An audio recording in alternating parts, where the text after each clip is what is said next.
अस्सलाम वालेकुम, welcome to my channel. आज की इस वीडियो में हम डिस्कस करेंगे क्लास 9th बायोलॉजी का second unit solving a biological problem. So student, the topic we discuss here that is study of malaria with an example of biological method. We know malaria is a common disease in many countries including Pakistan. We will go through the history of this disease to know how biology solved the biological problems concerning the cause and transmission of malaria. So history of malaria. In an ancient times, more than 2000 years ago, physicians were familiar with malaria. They describe it as a disease of chills and fevers with requiring attacks. 2000 years ago physician जो थे वो इस disease के बारे में आगाह थे, but वो ये नहीं जानते थे कि इस डिज़ीज़ का नेम क्या है और ये डिज़ीज़ किस वजह से हो रही है। Observations. They also observed that the disease was more common among people living in low marshes areas.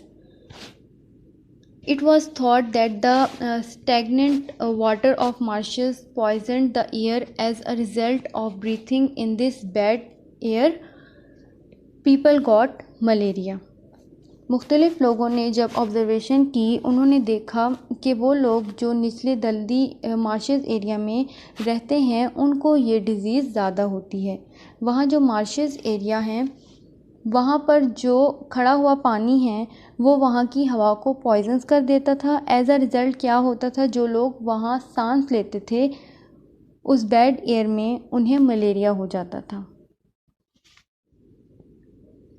Medicines for treating malaria. Treatment of malaria. When the New World America was discovered, many plants from America were sent back to Europe to be used as medicines. The bark of a tree known as Quina quina was very suitable for curing fevers.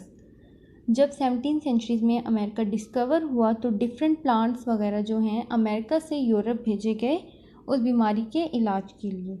उसके जो सबसे ज़्यादा फ़ायदेमंद थी वो क्योना दरख्त, उसकी छाल को उस बुखार के लिए ज़्यादा सूटेबल समझा गया। It was so beneficial that soon it was impossible to carry enough bark to Europe.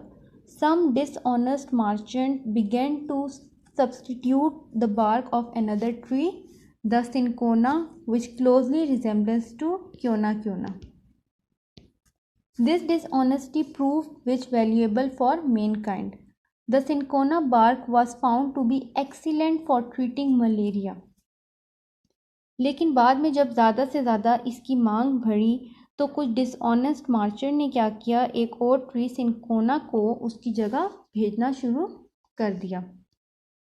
Cinchona and क्योना में बहुत ज़्यादा रिजेम्बलेंस थी। इस वजह से सिंकोना को इस बीमारी के इलाज के लिए इस्तेमाल करना स्टार्ट कर दिया। सिंकोना बार्क में जो क्योना है वो एक केमिकल है जो कि इस बीमारी के लिए बहुत फ़ायदेमंद है, सूटेबल साबित हो।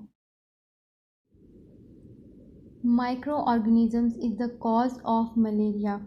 At that time, physicians treated with cinchona without understand the cause of malaria. इसके बाद मुख्तलिफ फिजिशियन ने देखा ये जो बीमारी है सिंकोना तो इसके इलाज के लिए फ़ायदेमंद है, लेकिन वो ये नहीं जान सके ये जो डिज़ीज़ है वो किस वजह से हो रही है। 200 years later, it was found that disease was caused by tiny living organisms. 2 years later, जो मुख्तलिफ डिज़ीज़ है वो टिनी लिविंग ऑर्गेनिजम्स की वजह से हो रही थी। तो बहुत से फिजिशियन ने भी यही समझना शुरू कर दिया कि मलेरिया भी जो है माइक्रो ऑर्गेनिजम्स की वजह से होता है। लेवरन discovery. In 1878, a French army physician Leveran began to search for the cause of malaria. He took a small amount of blood from malaria patient and examined under microscope. He also noticed tiny living creatures. जो इसका main point था लेवरन ने discover किया। इन 1878 में French army physician लेवरन था, उसने search किया कि क्या वजह थी मलेरिया की।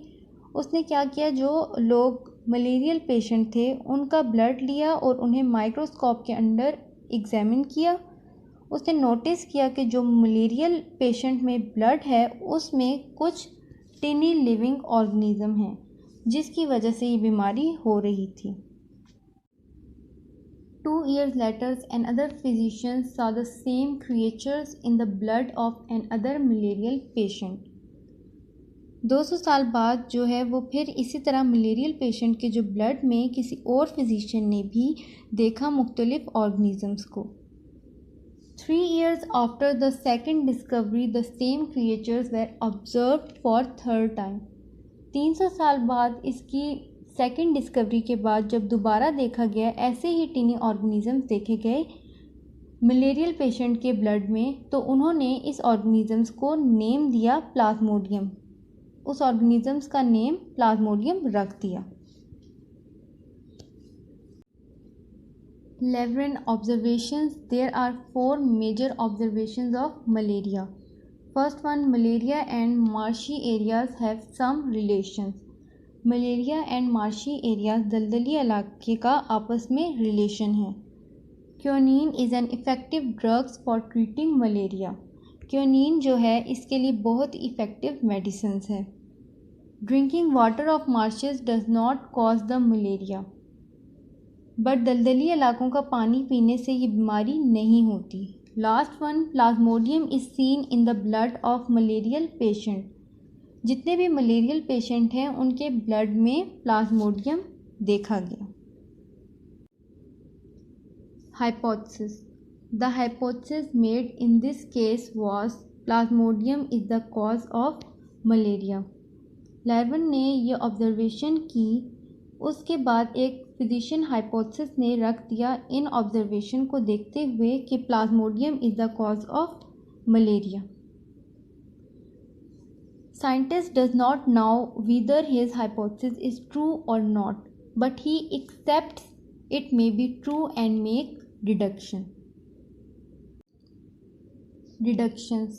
One of the deductions from the above hypothesis was, if Plasmodium is the cause of malaria, then all persons ill with malaria should have Plasmodium in their blood.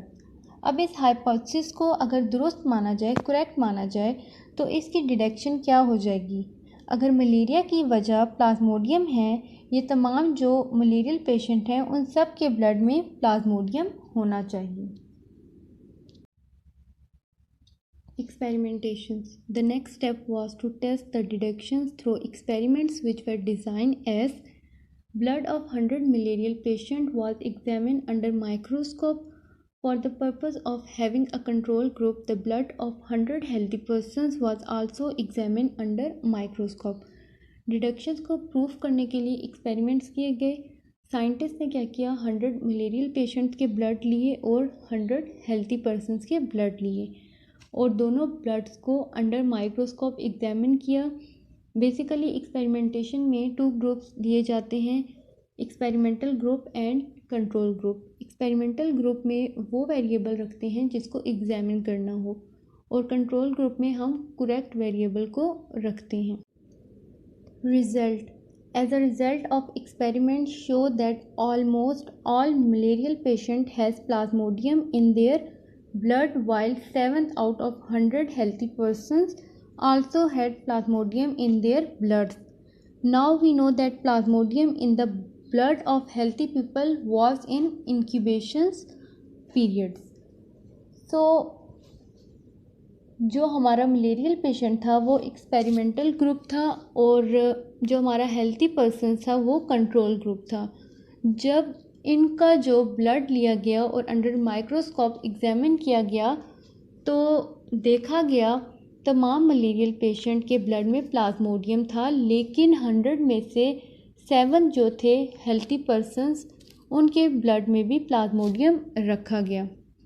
Incubation period क्या होता है? The period between the entry of parasites in host and appearance of symptoms. So conclusions क्या निकला? The result were quite convincing and prove that the hypothesis plasmodium is the cause of malaria was true. Hope so आज की video आपको पसंद आई होगी, और अगर अभी तक आपने मेरे चैनल को सब्सक्राइब नहीं किया तो मेरे चैनल को सब्सक्राइब कर लें और बेल आइकन को लाजमी प्रेस करें ताकि आपको मेरी नेक्स्ट वीडियो का नोटिफिकेशन मिलता रहे। अल्लाह हाफिज़।